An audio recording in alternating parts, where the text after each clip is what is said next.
বহুকেইজন ছাবস্ক্ৰাইবাৰে কমেণ্ট কৰিছিলে যে ৰেংক লিষ্ট আমি চাব পৰা নাই, তুমি ফেক ভিডিঅ' আপলোড কৰিছা। কাৰণ মই ইয়াৰ আগতে দুটা ভিডিঅ' আপলোড কৰিছিলোঁ ৰেংক লিষ্ট কেনেদৰে চাব লাগে ইয়াৰ ওপৰত। গতিকে মই তোমালোক লাইভ ৰেংক লিষ্ট চেক কৰাই দেখাম, তোমালোকে ভিডিঅ'টি শেষলৈকে চাই থাকিবা।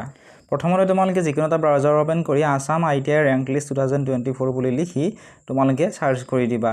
চাৰ্চ কৰি দিয়াৰ লগে লগে অফিচিয়েল ৱেবছাইটটো ওপেন হ'ব, itiassam.admissions.nic.in। ইয়াতে তোমালোকে তলৰ ফালে স্ক্ৰল কৰিবা। স্ক্ৰল কৰি থকাৰ পিছত ইয়াতে দেখা পাবা candidate activity board apply login for the Assam ITI council in 2024।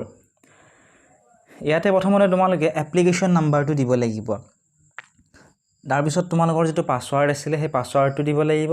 Security pin মানে ইয়াত যিটো 1RA619 আছে এইটো দিব লাগিব।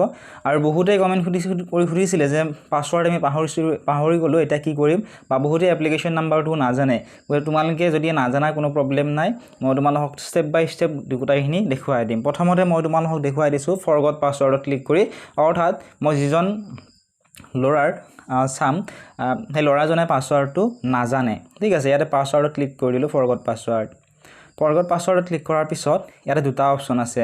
প্ৰথম অপশ্যনটোত যদি আপোনালোকে এনেকুৱা ধৰণে টিক কৰে, ইয়াত আহিছে using an OTP send text message to your registered mobile number, অৰ্থাৎ যিটো মোবাইল নাম্বাৰ ৰেজিষ্টাৰ আছিলে তাত এটা OTP আহিব। আৰু তলত এটা অপশ্যন আছে using a reset link send email to your registered email address, অৰ্থাৎ ইমেইল এড্ৰেছ যিটো তোমালোকে এপ্লাই কৰাৰ সময়ত দিছিলা তাতো তোমালোকৰ এটা ৰিচেট লিংক আহিব। তাত ক্লিক কৰি তোমালোকে ৰিচেট কৰিব পাৰিবা।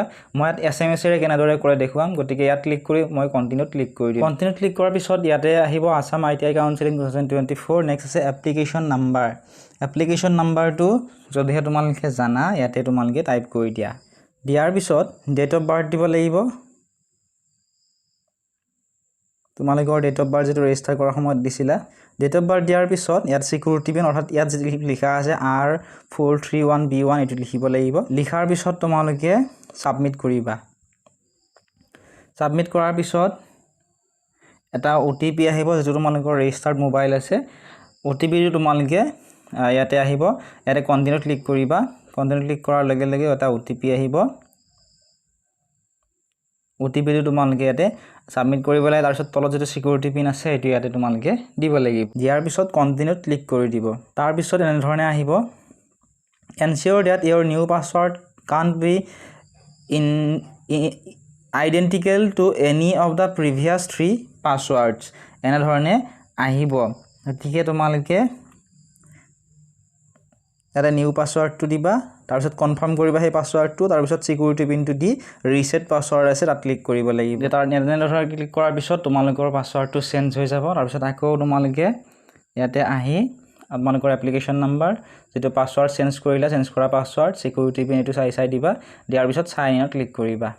তেনেদৰে ক্লিক কৰাৰ পিছত ইয়াতে আহিব চেণ্ড OTP অন। ইয়াতে তোমালোকে মোবাইল নাম্বাৰ চিলেক্ট কৰিব পৰা, ইমেইল ID চিলেক্ট কৰিব পৰা, যিটো চিলেক্ট কৰা ইয়াতে OTP আহিব। চেণ্ড OTP ক্লিক কৰাৰ লগে লগে OTPটো তোমালোকে ইয়াতে দিব লাগিব। তাত ক্লিক কৰাৰ পিছত ইয়াতে আহিব your current session will be expired within 20 minute, 20 minute সময় পাবা। ইয়াত তোমাৰ নাম আহিব, এপ্লিকেশ্যন নাম্বাৰ, তাৰপিছত এভেইলেবল চাৰ্ভিচ বুলি দেখিবলৈ পাবা। ইয়াত প্ৰথমতে আছে কেণ্ডিডেটছ প্ৰফাইল এভেইলেবল চইচ। ইয়াত প্ৰথম যিটো আছে কেণ্ডিডেট প্ৰফাইল, ইয়াতে ক্লিক কৰি দিবা। ইয়াতে ক্লিক কৰাৰ পিছত এনেধৰণে আহিব। ইয়াতে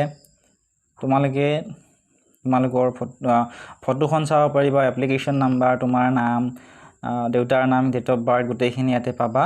তাৰপিছত আহিব ৰেংক ডিটেইলছ। ইয়াত চোৱা 10th ৰেংক ITI আছে আৰু ছাইডত লিখা আছে 23096।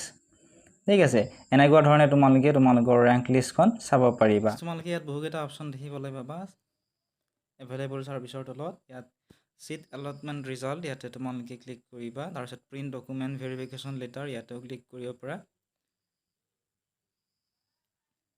ইয়াতে ক্লিক কৰাৰ পিছত এনেধৰণে আহিব, ইয়াত ৰেংকটোত আহিব। ইয়াত ডাউনলোড লেটাৰত টিক কৰিবা।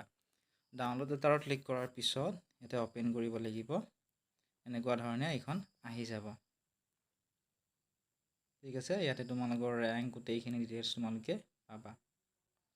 এইখিনি আছিল আজিৰ এই ভিডিঅ'টিত। যদি ভিডিঅ'টি চাই ভাল পাইছে বা উপকৃত হৈছোঁ বুলি ভাবা, ভিডিঅ'টি লাইক কৰি দিয়াৰ লগতে চেনেলটো ছাবস্ক্ৰাইব কৰি দিবলৈ নাপাহৰিবা।